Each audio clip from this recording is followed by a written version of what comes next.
Cantiknya badan orang itu. Kan bang?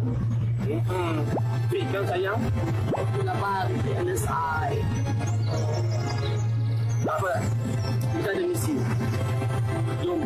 Alah bang, penat lagi lah. Alah, jom lah. Jom.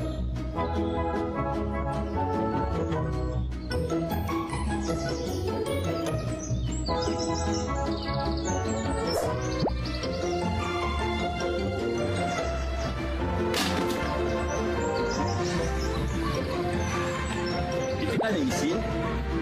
Yes!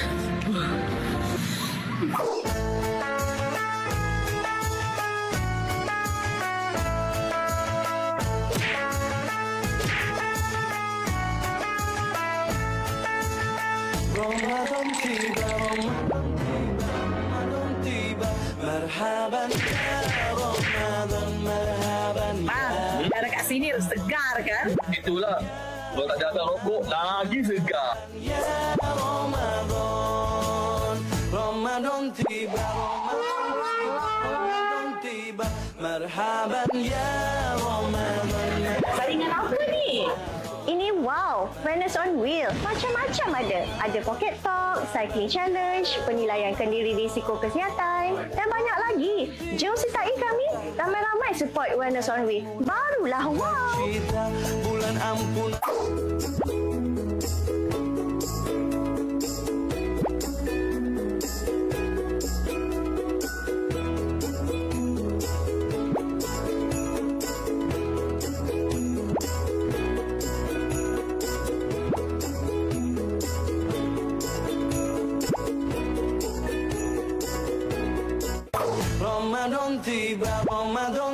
Ramadan tiba, marhaban. Apa ni? Dua. Dah. Kurang bila? Ya Ramadan, Kita kan ada misi. Ramadan tiba, semua bahagia, tua dan muda bersuka cita, bulan ampunan, bulan yang berkah, bulan terlepas api neraka. Tak apalah. Kita naik kosong kat rumah. Yalah. Kita ada misi. Bulan yang tiba, bulan yang ada, karena besarnya setiap pahala yang dijanjikan kepada kita. Marhaban ya Ramadan, marhaban ya Ramadan. Jom tingkatkan stamina dan tenaga anda. Aktif, cergas, gerak tangkas. Kekal aktif, sihat, milikku. Ada pahala dalam berbuka, alangkah.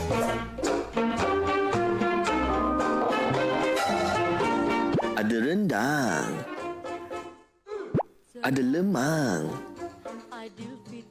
ada nasi impit. Banyaknya. Bang, Ha? bukankah kita ada misi? Oh, tak apa. Kita kan nak pergi raya rumah orang. Sambil-sambil beraya tu, kita boleh melangkah 1000 langkah. Ha. Bukan 1000 langkah lah bang, 10,000 langkah. Tersasul pula kita. Tak apalah. Alang-alang salah ni, abang nak minta maaf lah Ya bang, selamat Hari Raya, maaf zahir batin. Ya, selamat raya juga. Maaf lahir dan batin. Jadikan budaya hidup sihat sebagai misi utama kita ke arah kehidupan yang lebih sejahtera. Kita ada misi. Hari Raya pada saudari-saudara semua, marilah dengan gembira merayakan Aidilfitri yang mulia.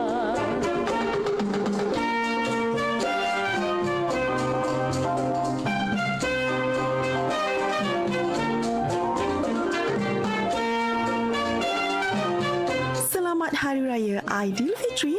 Maaf zahir dan batin. Di sana kelihatan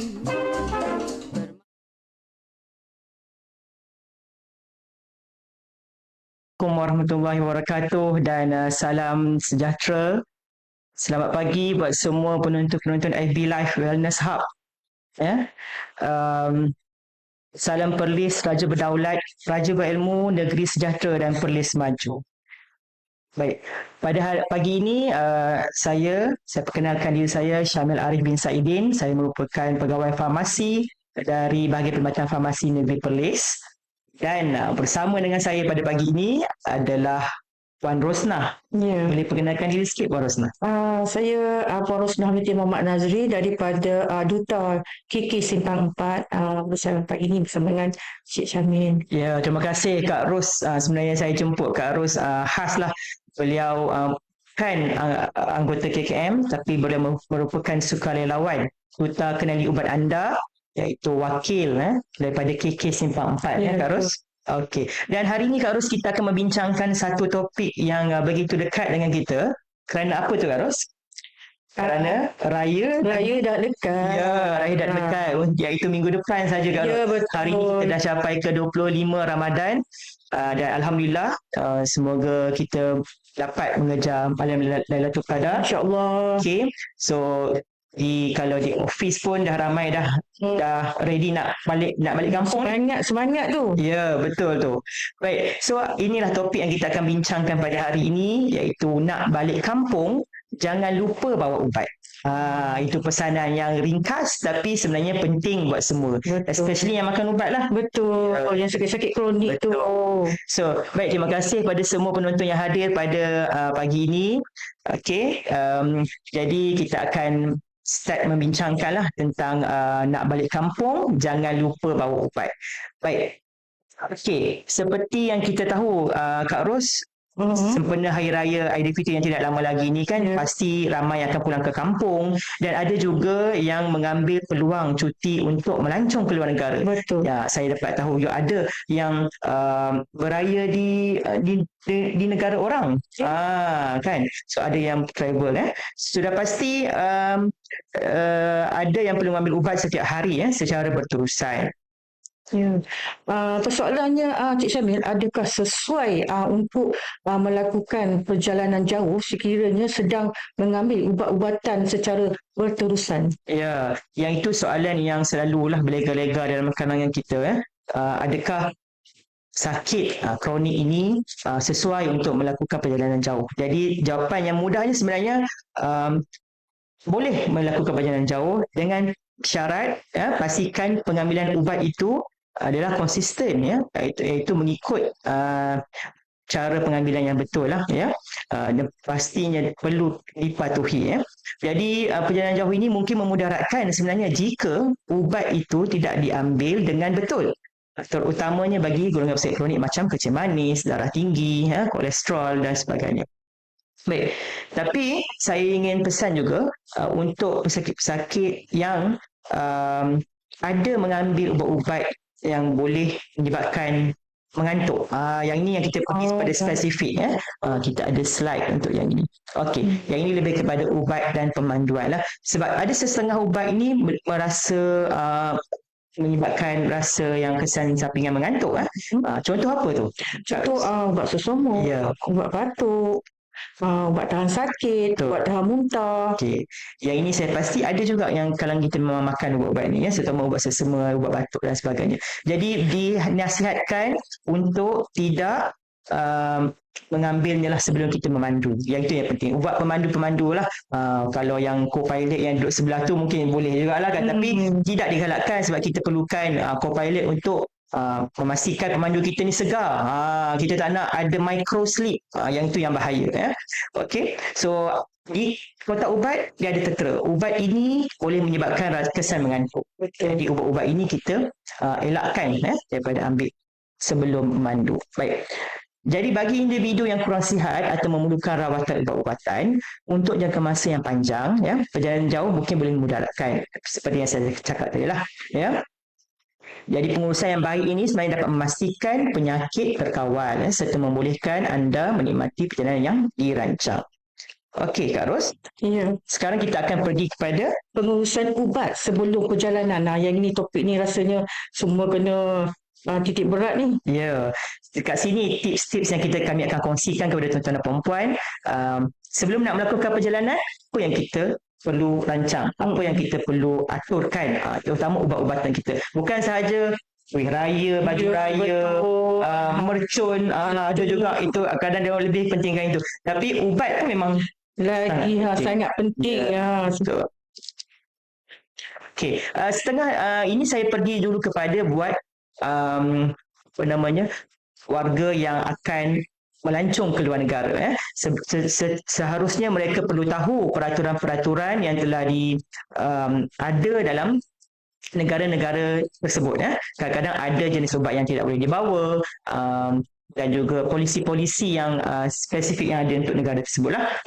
So apa yang anda boleh buat, boleh menghubungi wakil kedutaan ataupun konsulat untuk mengetahui sekiranya terdapat sebarang had atau peraturan khas untuk membawa ubat-ubat ke negara yang akan dilawati. Kita nak elakkan daripada berlakunya masalah di immigration, di lapangan terbang sesudah sampai di negara tersebut. Okey. Jika anda melawat negara yang dilanda wabak, ini penting sebab ada negara-negara yang sedang dilanda wabak macam meningitis, malaria, influenza dan lain-lain. Pastikan anda mendapatkan suntikan vaksin atau ubat pencegahan terlebih dahulu. Yang ini anda boleh rujuk kepada doktor perubatan untuk mengetahui jugalah apa jenis-jenis ubat yang boleh diambil. Kak Ros? Pastikan juga anda memenuhi keperluan minimum vaksinasi atau pastikan status terkini vaksinasi anda terlebih dahulu. Okey Kak Ros. Untuk yang dalam negara punya yang dekat macam saya akan balik ke Perak. InsyaAllah lah Ahad ni. So macam Kak Ros raya di mana? InsyaAllah hari Senin ni mungkin akan beraya di Kelang. So Kak Ros lagi jauh. Saya rasa 6-7 jam tu. Itu tak termasuk jam tu Cik Syamil. Ya, betul. So apa yang kita nak pesan kepada orang yang perjalanan kita kena pastikan ubat yang kita bawa tu mencukupi. Bawa ubat lebih jika tidak pasti tempoh perjalanan atau kemungkinan tempoh perjalanan berubah atau bertambah. Periksa tarikh luput setiap ubat bagi menjamin keselamatan dan kebersanan ubat.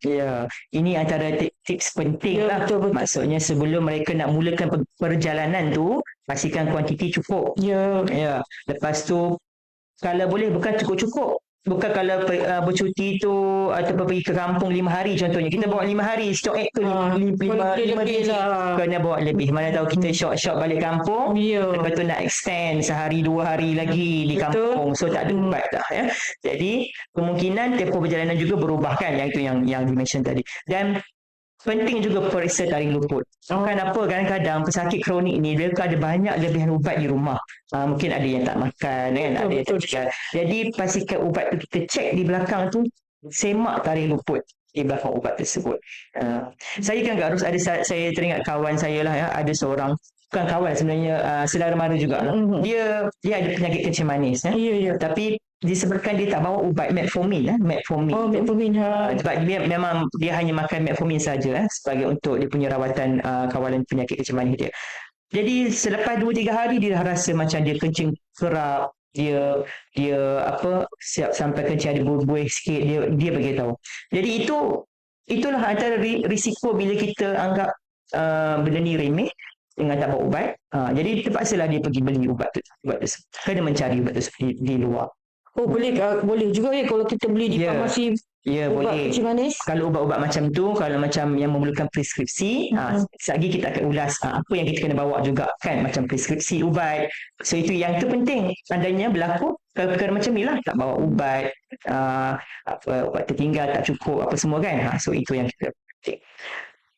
Baik. Kalau begitu kita simpan ubat dalam bekas asal bersama-sama dengan label ubat ni. Ini yang penting ni Cik Syamil. Ada setengah tu Cik Syamil, dia ubat dengan dia punya sarung tu asing. Jadi tiba-tiba kalau dia macam dia pingsan ke, tiba-tiba anak dia nak bagi dia ubat. Betul. Jadi anak dia pun confused ubat apa yang mak dia makan ataupun ayah dia makan. Ataupun menyimpan ubat dalam bekas berlabel akan memudahkan ubat dikenal pasti oleh pihak custom di pintu keluar ataupun masuk sepadan sebuah negara. Ini kalau kita nak keluar negara lah, Cik Syamil. Saya nak bagi satu contoh lah, ubat GTN. Tahu ubat GTN tu? Glyceryl trinitrate. Yang itu ubat jantung tu yang yang Polida tu. ya betul ya, saya rasa Ya. ramai juga pesakit-pesakit yang pesakit jantung yang ada ubat yang ada menyimpan ubat ni dan mereka akan bawa ke mana saja mereka pergi betul. Tapi cara penyimpanan tu macam mana, adakah mereka keluarkan daripada botol kecil tu ke letak dalam bekas lain ataupun mereka tuang dalam sampul ubat ke kan. So sebaiknya adalah perlu simpan dalam bekas yang asal, iaitu yang orang kata amber lah, yang dia macam warna gelap tu lah, bekas warna gelap tu kan, supaya dia sebab ubat ni sensitif kepada cahaya matahari ya. Dan bila dah buka tu boleh tahan selama berapa Karus? 2 bulan sahaja, iaitu 8 minggu. So kena catat tarikh bila kita buka ubat tersebut ya. Okey, ini contohlah ya. Baik, apa dokumen yang kita kena bawa Karus? Macam tadi saya dah sebut tadi. Laporan kesihatan penting. Kad alahan ubat. Ini kad alahan ubat ni untuk orang yang kadang-kadang dia makan Cik Syamil ubat ni. Dia mengalami gatal-gatal merah tu, maknanya dia alergi ubat. Ataupun surat pengesahan khas doktor untuk ubat terkawal dan salinan preskripsi untuk ubat. Ya, betul. So 4 perkara ini ya, laporan kesihatan ni merujuk kepada buku rawatan lah. Setiap pesakit kronik ada buku rawatan dia kan, buku yang warna hijau tu. Jadi itu kena bawa bersama dengan preskripsi ubat. Kad alahan ni bukan semua pesakit ada, tapi yang ada alergik tu memang kita akan bekalkan kad alahan ya. Jadi mesti kena bawa lah. Ada satu lagi sebenarnya yang kita dokumen ya, kalau ada tuan-tuan dan perempuan yang dengar hari ni yang ada download My Ubat. Ini saya nak bagi tahu lah.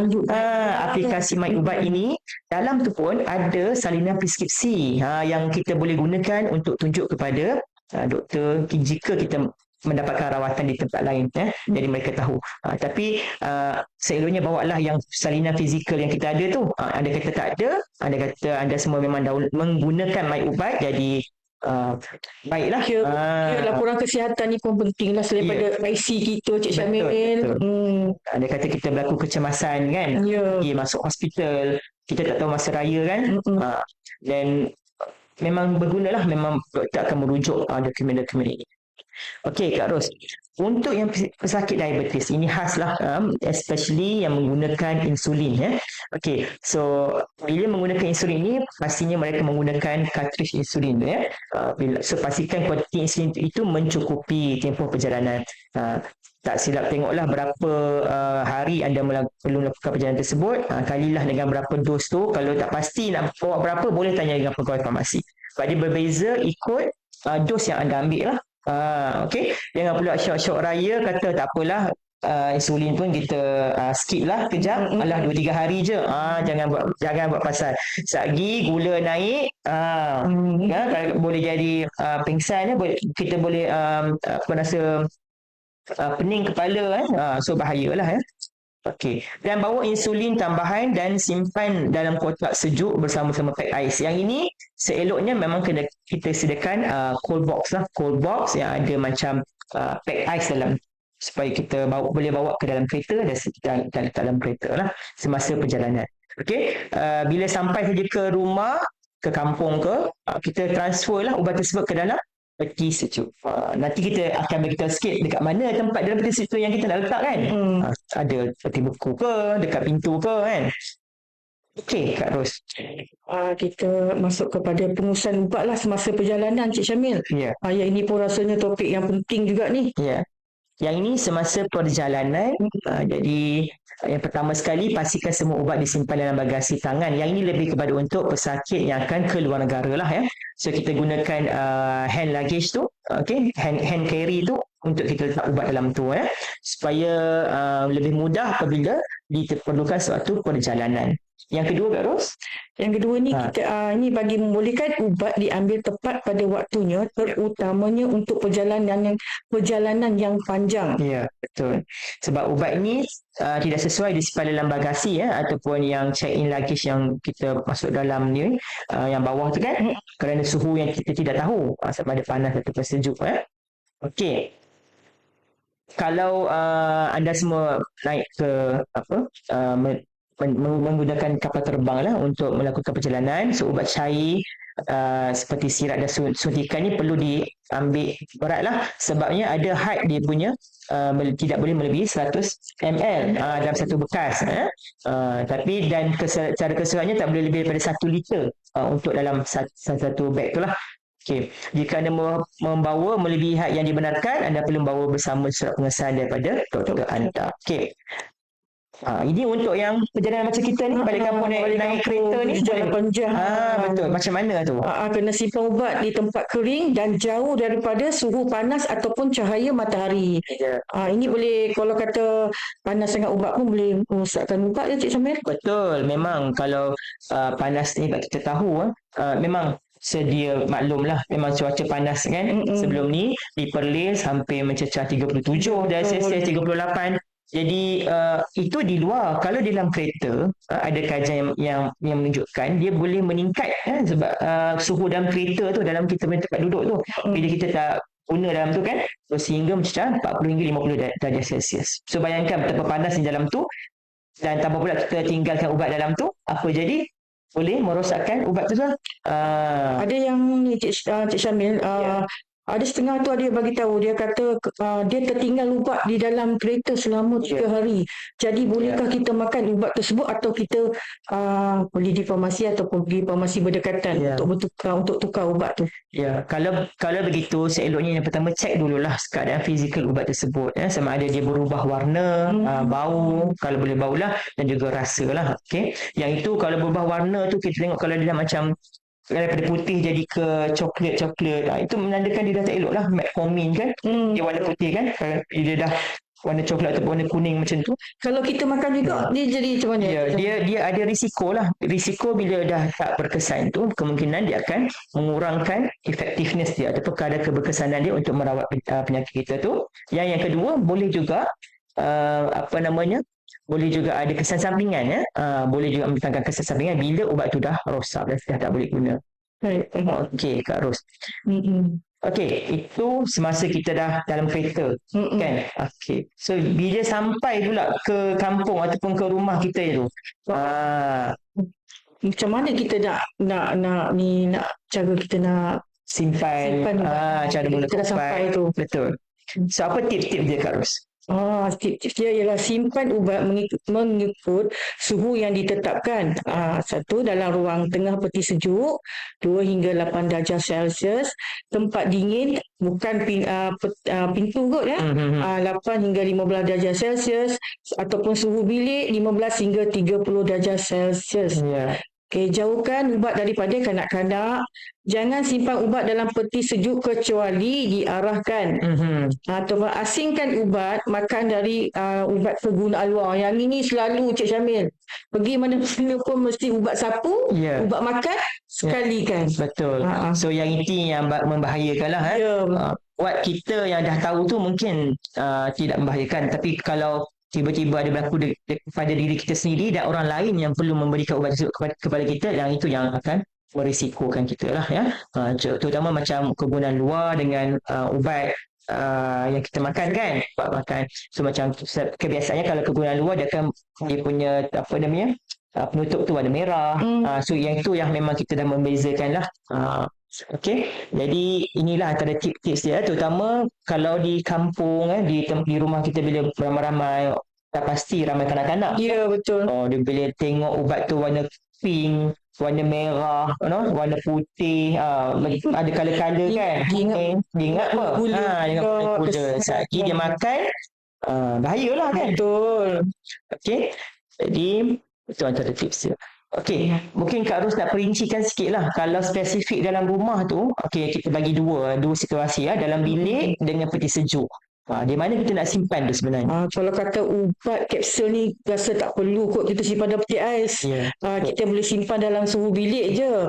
Kalau kata ubat sirap ataupun antibiotik yang kanak-kanak yang dapat antibiotik tu, Syamil, itu boleh. Ataupun yang dah dibancuh. Ya, betul. Kalau itu setengah-setengah ni Cik Syamil, ubat batuk simpan dalam peti ais. Ubat batuk simpan dalam. Ya, bila kita tanya dia kata itu akan macam untuk apa? Untuk memberi ketahanan. Ya, betul. Itu sebenarnya memang mitos Kak Ros. Dulu mak saya pun dia ingat macam tu, simpan ubat batuk dalam peti sejuk. Tak apa, memang untuk tahan lama. Sebenarnya bukan itu faktanya sebenarnya. Jadi lagi satu Cik Syamil berkaitan dengan ubat telinga dan ubat mata. Ya. Pun simpanan betais tu betul. Tapi lepas buka penutup tu ada yang setahun Cik Syamil kita tengok buka betais masih ada lagi ubat tu. Sebenarnya ubat tu hanya kalau dah buka penutupnya sebulan saja bukan? Betul. Jadi itulah ni antara yang boleh simpan dalam suhu bilik dan peti sejuk. Yang satu tu yang gambar yang pertama tu dia menunjukkan tidak boleh letak di baras bawah. Betul. Sebab senang dicapai oleh kanak-kanak lah. So kena letak di bahagian atas ya. Di peti sejuk tu kena letak di bahagian ruangan dalam tu lah ya. Bukan di pintu, bukan di peti bekal. Maknanya insulin ni ubat insulin tidak boleh letak di pintu peti ais lah ya. Ya, betul. Pasal takut merosakkan molekul dalam insulin tersebut. Ini sangat penting lah. Sebab kalau once dia dah rosak, bila kita cucuk pun dia tak memberi kesan. Ada juga Cik Syamil ubat insulin ni letak di atas tempat beku. Yang itu pernah saya dengar lah. Ada orang sebab mereka tak tahu nak letak dekat mana, jadi dia ingat boleh letak dekat beku, lepas tu dia pergi biarkan pula, bagi panaskan pula. Dia kata ni nak guna ni, so kena panaskan pula baru dia cucuk. Tak boleh, itu memang salah.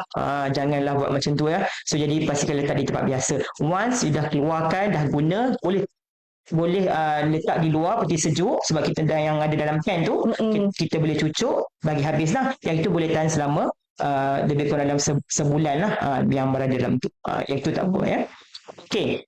Baik, kalau ada soalan oleh penonton boleh tanya di ruangan komen. Saya nampak Puan Hayati Azizan dia kata cewah Kak Ros. Kenal Puan Hayati? Kenal Puan Hayati. Okey, baik.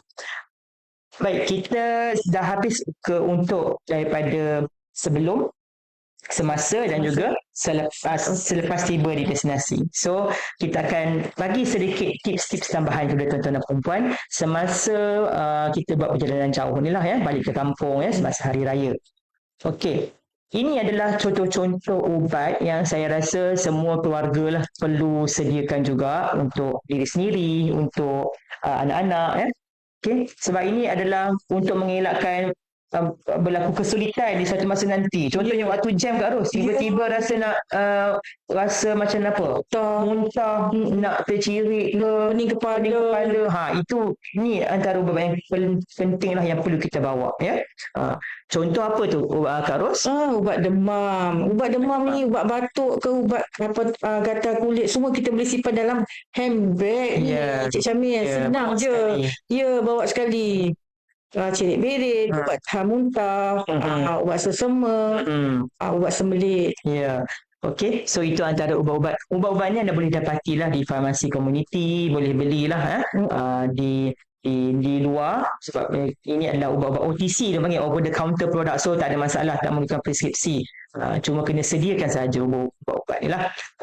Suka saya ingatkan juga, kalau anda kata anda perlu membeli ubat-ubat kronik di luar macam ubat kecil manis, ubat pam tiba-tiba dah habis kan, pam dah habis ni nak kat kampung tiba rasa semput, so dah kena beli pam. Jadi anda perlu tahu di luar tu, di kawasan komuniti ada banyak jenis brand brand generik lah brand, maksudnya jangan takut untuk menggunakan brand yang lain. Yang pasti ubat dia punya kandungan dia adalah sama dengan apa yang kita makan. Sebab itu pentingnya bawa preskripsi ubat tersebut. Bila tunjuk dekat farmasi yang dekat situ, yang dekat kedai tu, yang dekat premis tu, saya punya ubat ni dah habis. InsyaAllah dia boleh bekalkan lah untuk berapa hari yang kita ni. Contohlah macam inhaler kebanyakan orang selalu duk pakai, orang panggil apa, Astalin kan. Brand dia nama Astalin. Tapi bila kita tak ada brand tu, ada contoh satu lagi brand namanya Biomol. Contoh saya bagi Biomol. Tak nak pakai, dia dah biasa pakai brand. Tapi dalam keadaan yang terdesak memang kita kena guna, dan kita kena yakinlah yang penting kandungan dia mesti sama ya. Contoh macam lain, ubat apa, ubat kolesterol ubat kolesterol ni mana selalu tuan-tuan perempuan makan yang warna pink tu, dekat luar ni banyak lagi brand yang ada, brand lain lah. Jadi janganlah takut, sebab saya ada pengalaman kerja di farmasi komuniti. Pesakit ataupun customer datang tu, dia mau ambil ubat yang ni, padahal ubat dah habis dah, dia daripada duduk jauh tu dia nak makan ubat, tapi dia kata, so kita kena tahulah tentang bahawa ubat ni ada banyak jenis brand, tapi generik dia, bahan dia sama, ya, kandungan dia sama, so dia punya keberkesanan, dia punya keselamatan dia sama, ya. Okey, baik, itu antara contoh-contoh ubat yang perlu kita bawa lah, ya, ataupun kita boleh ada lah bersama dengan kita. Okey, ini antara tips-tips yang kita dah rangkumkan, ya, secara yang kita dah rumuskan lah untuk disampaikan, dikongsikan kepada tuan-tuan dan puan-puan. Yang pertama tu apa, Kak Ros? Yang pertama, bagi pesakit yang mengidap penyakit kronik seperti hipertensi, diabetes dan sebagainya, pastikan ubat-ubatan urut dibawa bersama-sama. Ya, betul. So, untuk yang penyakit kronik tadi tu, kita dah bagi tahu kan, kita dah explain bahawa mereka perlu bawa ubat-ubat mereka, ya. So, pastikan dapat ambil ubat di farmasi tu. Bawa sekali pergi ke bagi pesakit kronik ni, Cik Syamil, bolehkah mereka ni berkongsi ubat tapi ubat yang sama? Ini pun satu isu yang hangat jugalah, ya. Kata ubat ni sama kot, tapi mereka tak pasti ubatnya sama ke tak. Okay, memang kita tidak boleh berkongsi ubat dengan orang lain, ya. Contoh kalau macam dia confirm itu kalau macam Panadol, paracetamol tu tak apalah kan, yang memang ubat-ubat yang common kan, macam dewasa lah ni, saya kata pasal dewasa ubat batuk, tu kita tahu ni ubat batuk, so bolehlah kita makan kan. Tapi kalau ubat-ubat yang memang khas untuk dia, macam ubat kecil manis, darah tinggi ni, memang kita tak boleh berkongsi sebab kita tak tahu satu sama ke tak dengan ubat yang kita makan. Siapa yang sahkan benda tu sama ke tak, anda perlu tanya dulu. Yang kedua, kalau dia ni dia tak semestinya sesuai dengan diri kita kan, mungkin dia sesuai dengan memang doktor dah prescribe untuk dia, tapi tak sesuai dengan kita. Okey, untuk yang kanak-kanak pula, yang ini memang kita lebih rigid lah, kita lebih ni kita tidak boleh berkongsi kerana dos tidak sama bagi setiap kanak-kanak lah. Kebiasaannya kita akan kira ikut apa? Berat badan kan, untuk kanak-kanak, ya. Okey, yang kedua tu kira kuantiti ubat, pastikan ubat mencukupi untuk sepanjang tengah perjalanan dan semasa berada di kampung. Okey, ini kita explain tadi lah, kira kuantiti. Pastikan lebih jangan bawa kurang. Yang ketiga tu digalakkan untuk membawa ubat kegunaan seperti ubat demam, batuk, sesama dan sebagainya. Macam tadilah kita dan Cik Syamil bagi tahu tadi. So pastikan kita bawa sekali kegunaan ubat am, ya. Okey, sentiasa simpan ubat dalam bekas asal kerana maklumat pada label ubat tersebut penting untuk rujukan. Yang ini tadi. Pernah nampak tak orang duk simpan, dia duk ketik-ketik. Ya, betul Cik Syamil. Lepas tu bubuh dalam bekas pill box. Kalau ada pill box tu okey lagi. Satu bekas tu saja, satu bahagian kosong dia campur semua. Ada Kak Ros, kami di farmasi ada membuat lawatan ke rumah-rumah pesakit, program lawatan ke rumah lah, penilaian ubat di rumah. Kita jumpa kes-kes seperti ini, dia campur. Yalah, mereka mungkin tahu, yang makan tu mungkin tahu ni ubat kecil manis, ubat kolesterol, ubat darah tinggi, ada dua, satu bujok, satu bulat. Tapi yang lain, tiba yang orang lain yang kena tolong bagi ke ubat tu kan, so macam mana? Lagipun dia tak boleh keluarkan daripada blister tu. Blister tu adalah packaging ubat tu, kerana dia boleh dia punya merosakkan dia punya ni lah, mengganggu keberkesanan dia lah, merosakkan ubat tu. Bila dah dekat cuaca dekat luar kan, udara dia lembab, panas apa semua tu, so dia tak sesuai. Jadi jawapannya tidak boleh lah berkongsi tu. Okay? Tak boleh. Sediakan bekas khas untuk membawa ubat bagi memudahkan pengambilan ubat semasa dalam perjalanan. Yang ini kalau tuan-tuan tengok di Shopee, banyak dah bekas ubat kita boleh beli kan, yang cantik, senang yang kita nak bawa. Okay, yang ketiga tu, bagi ubat yang perlu disimpan dalam peti sejuk, pastikan ubat tersebut dibawa dalam beg sejuk bersama-sama pack ice. Ya, ini kita dah explain tadi untuk pengguna insulin lah. Pastikan dah ada pack ice. Kan nak cerita pasal pack ice ni susah-susah sangatlah Kak Ros. Ada orang bagi tahu lah. Guna je kalau kasih aiskrim. Pernah tengok isi penuh, ikat dia, letak kat peti buku, jadikan dia ais. Letak pula dalam tumbler je. Sekarang ni orang dah bijak, tak payah nak berkemik besar tu. Dia perlu letak dalam tumbler, letak insulin 3-4 batang insulin tu, letak dengan pack ice. Betul. Pack ice tu buatlah 2 kan, 2 ke so dia cair tu okey lah, tak apalah macam tu. Ya. Jadi itu orang kata inovasi sendiri Ya, betul. pesakit. Baik. Yang Yang ketujuh, jangan tinggalkan ubat di dalam kenderaan kerana suhu yang tinggi boleh merosakkan ubat. Yang ini untuk dalam keadaan yang lama lah. Kalau macam kita kena tiba-tiba singgah ke satu tempat kan, sejam, 2 jam, sejam macam tu kan. So lama tu kan. So bawa sekali ubat tu. Keluarkan sekali. Dalam perjalanan jauh ni Cik Syamil, kita sarankan ubat tu jangan letak di bonet. Ya, betul. Kalau boleh di bonet. Dalam kereta. Bawa sekali di dalam kereta bersama dengan kita, ada aircon kan. Semua tu. Okey. Bawa ubat dalam bagasi tangan sekiranya balik ke kampung dengan menaiki kapal terbang. Ini kita dah explain tadi. So mesti bawa dalam hand carry lah. Okey. Yang last kali kot saya tak silap. Ada lagi. Tetapkan jam penggera untuk mengelakkan terlupa mengambil ubat. Ya, yang ini pun penting ya. Tuan-tuan tahu kita ni selalu lupa. Kita duk alik sembang-sembang dengan kawan-kawan saudara-mara dah makan kuih raya kan. Kita duk tiba-tiba patut makan jam pukul 12 ni, tiba-tiba dah lebih pukul 3, pukul 4 dah. Tiba dah nak masuk ke dos yang seterusnya. Dah terlepas satu dos. Jadi di phone kita ni ada apps. Kita boleh tengok dekat phone tu, cari apps alarm alert ubat. So dia boleh set dekat situ masa pukul berapa kita kena makan ubat ni. Dia ada beberapa aplikasi lah yang kita boleh guna melalui phone kita, ataupun guna saja alarm yang dekat phone kita tu tanpa menggunakan apps lah. Okay, so boleh tetapkan pukul 12, pukul berapa, pukul 8. So senanglah untuk kita ingat ubat yang kita perlu makan waktu tu. Ini masa pengambilan yang betul ya. Okey. Simpan ubat mengikut arahan penyimpanan. Jauhkan ubat daripada cahaya matahari, haba serta suhu yang tinggi dan kelembapan. Okey, ini yang perkara basic lah. Kita perlu tahu ubat ni memang sensitif pada cahaya matahari ataupun suhu yang tinggi dan juga kelembapan. Sebab tu kita tak boleh simpan ubat dalam bilik air. Ada juga orang yang bila ada almari dekat bilik air cantik kan, dia letak dalam tu sebab dia kata senang bila kusuk gigi tu nampak ubat, ambil sekali makan terus. Sebenarnya tak boleh lah sebab dia kalau yang lembab Okey. Yang seterusnya tu apa dekat tu? Dia kata ubat hendaklah disimpan di tempat tinggi dan jauhkan daripada campaian kanak-kanak. Yang ini memang betul Cik Syamil. Ada juga yang kami pergi di rumah orang tua yang ada cucu-cucu, yang ada cucu, letak ubat di meja sofa tu. Letak saja dekat situ. Jadi bahayalah untuk cucu-cucu dia ingat gula-gula tengok warna kan. Betul.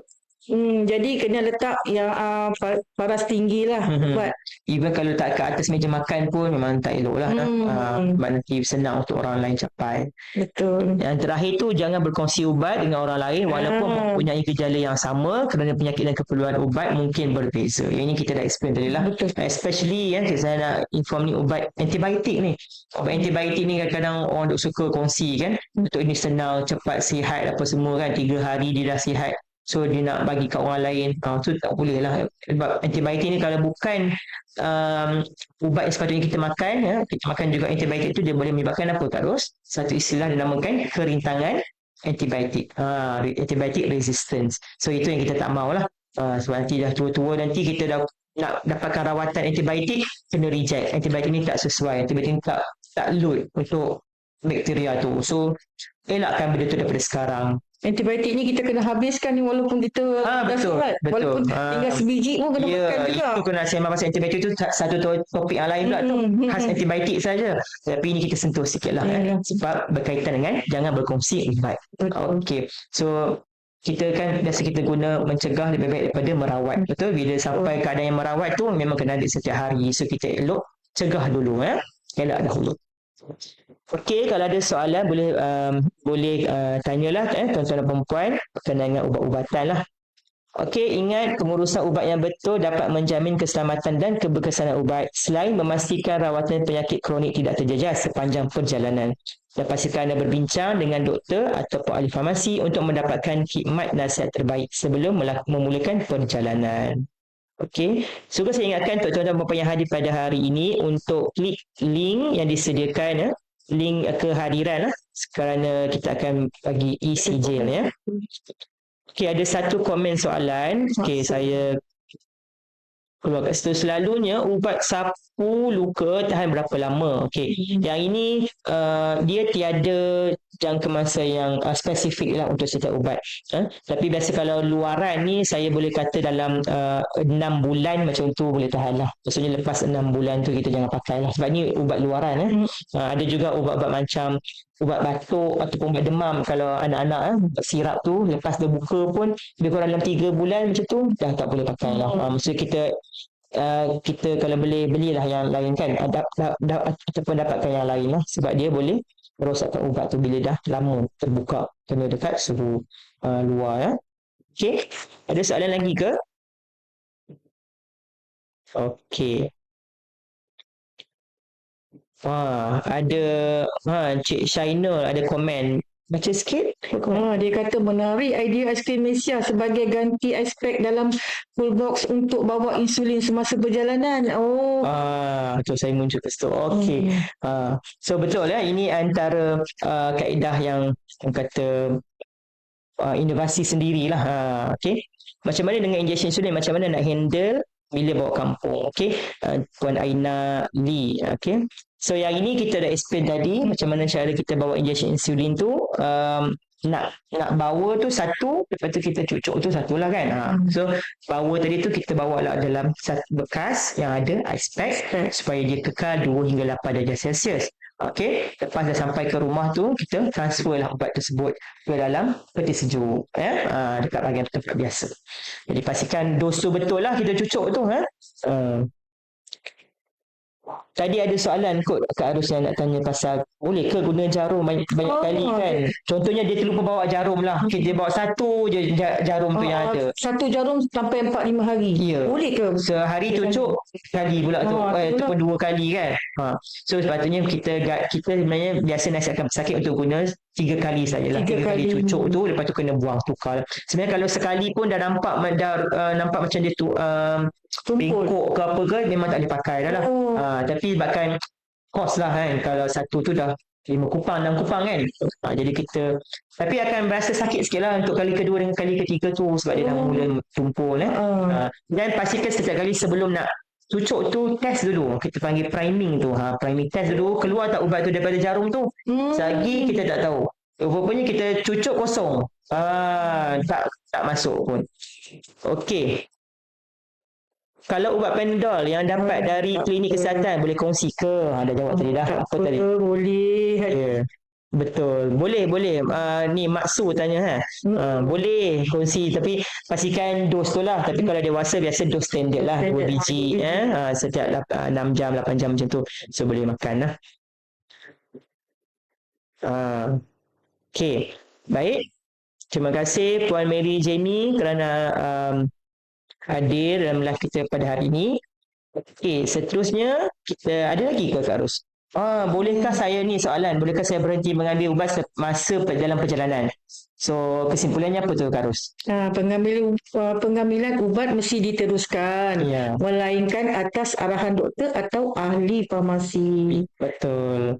So ubat yang perlu dimakan perlu mengikut tempoh yang ditetapkan. Jika bekalan ubat terputus, sila berjumpa dengan doktor untuk mendapatkan rawatan susulan. Okey. So ini adalah kita punya dah sampai ke penghujungnya ya. So ini adalah kita punya talian untuk bertanyakan sebarang soalan mengenai ubat-ubatan. Yang ini yang telah di handle oleh pihak farmasi di peringkat HQ Kementerian Kesihatan Malaysia, iaitu 1-800-88-6722, iaitu Pusat Panggilan Farmasi Kebangsaan atau National Pharmacy Call Center. Boleh telefon, nombor telefon ni bila masa 8 sampai 5 petang, 8 pagi hingga 5 petang, kecuali cuti umum. Raya dia tutup lah. So kena tanya sebelum raya supaya mereka boleh jawab sebarang soalan. Dan juga kita ada Facebook, Instagram dan TikTok Kedali Ubat Anda. Boleh follow, like dan lihat info-info yang baru dalam tu. Untuk di bahagian Perkhidmatan Farmasi juga kita ada Facebook page bahagian Perkhidmatan Farmasi Negeri Perlis. Ada info-info dalam tu juga. Ada sebarang aktiviti yang kita buat bersama dengan komuniti, bersama dengan duta dan sebagainya. Okey, Kak Ros, alang-alang kita dah ada hari ni sebelum kita tutup ni. Kak Ros, promote sikit. Nak jadi duta ni, orang kata duta ni macam mana ni? Nak jadi duta farmasi ni memang best. Itu masa mula-mula nak masuk tu rasa macam ada yang setengah tu pendapat kata duta farmasi ni adalah macam kita jual ubat. Tapi bukan. Cuba kalau nak tahu duta farmasi ni, kalau kita masuk banyak sangat faedah yang kita dapat. Kita boleh tahu pasal ubat, kita tahu cara-cara makan ubat, kita boleh jaga orang sakit, kita boleh tahu pasal apa jenis lah pesakit diabetes pun semua kita boleh tahu. Jadi disarankan siapa-siapa yang nak jadi duta kendali ubat anda, silakan. Baru tahu kata best sangat jadi duta kendali ubat anda ni. Ya, kalau anda yang berminat untuk menjadi duta kendali ubat anda, pastikan anda jumpalah pegang-pegang farmasi di farmasi klinik kesihatan ataupun di hospital yang berdekatan lah, untuk memberitahu hasrat tuan-tuan dan puan-puan tersebut ya. Okey, yang ini sebagai wakil lah sukarelawan untuk memberi tahu info-info tentang kendali ubat anda, penggunaan ubat yang betul. Tadi saya lupa nak beritahu, kita ada konsep 5B. 5B iaitu 5 betul. Apa dia? Pengguna yang betul, ubat yang betul, dos yang betul, cara pengambilan yang betul, dan juga masa pengambilan yang betul. So itu yang kita tekankan, dan kita akan sebarkan info ni ke seluruh negara agar semua orang tahu. Baik Kak Ros, saya ada pantun sebelum kita nak meninggalkan sesi FB Live ini. Makan ketupat di rumah rakan, rasanya lazat jadi sebutan. Ambil ubat seperti diarahkan, kekal sihat sepanjang zaman. Syawal tiba, semua teruja, persiapan dibuat, meriah terasa. Dalam gembira berhari raya, ambil ubat, usah dilupa. Ya, okey. Sekian sahaja daripada kami. Saya Syamil. Dan saya Puan Rosda binti Muhammad Nazri. Okay. Kami mengucapkan terima kasih kepada semua yang hadir pada pagi ini, sesi FB Live dengan tajuk Nak Balik Kampung, Jangan Lupa Bawa Ubat. Dan kami mengucapkan selamat Hari Raya Maaf Zahir dan Batin. Selamat memandulah, selamat memulakan perjalanan. Selamat sampai ke destinasi lah. Ya, semoga anda selamat sampai dan juga riang bersama dengan keluarga. Okey, saya tinggalkan tuan-tuan dan puan-puan dengan satu video pesanan dan juga ucapan Hari Raya daripada pejabat bahagian Perkhidmatan Farmasi Negeri Perlis untuk tuan-tuan dan semua. Sekian, terima kasih dan Assalamualaikum warahmatullahi wabarakatuh.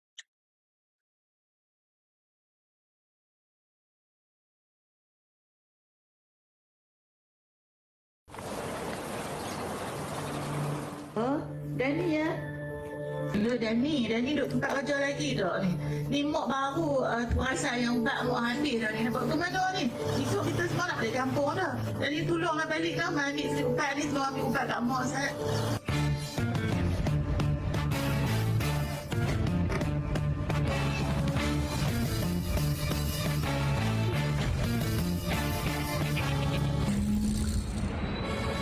Okey.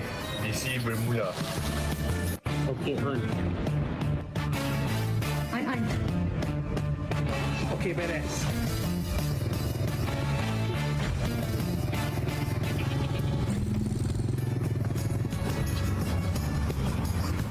Hello ambil tolong tu motor rosak ah.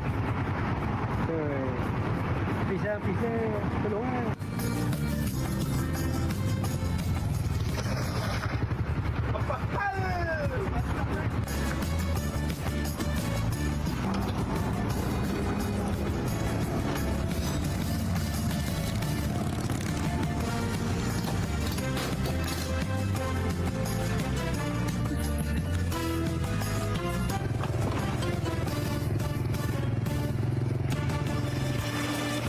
baik. Ini boleh ambil. Dekat ubat ni tak ada masalah. Cari dulu. Cari.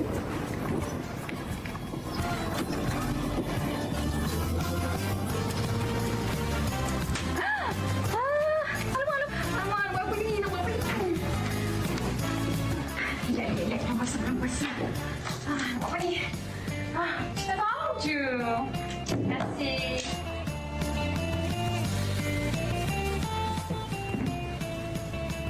Syainon, tadi akak ada WhatsApp tak order ubat? Cik Yus. Ya.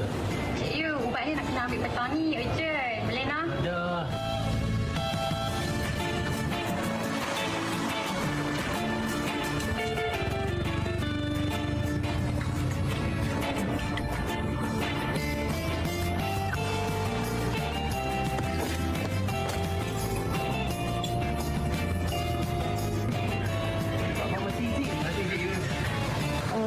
Kakak dah ni nak ambil ubat mok ni.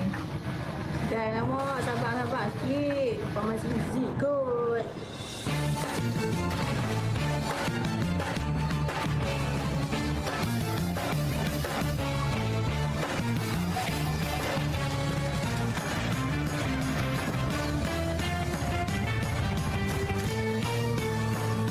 Ubat mana? Kasih Yus. Sama. Hello, Assalamualaikum Mak. Ubat Mak dah siap dah. Mujah ada Farmasi Easy.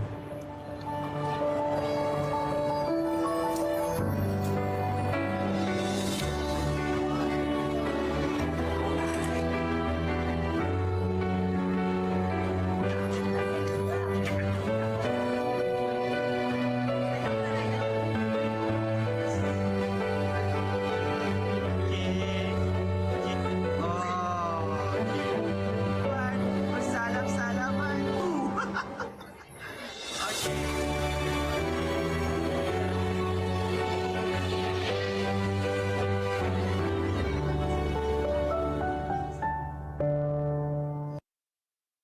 Kami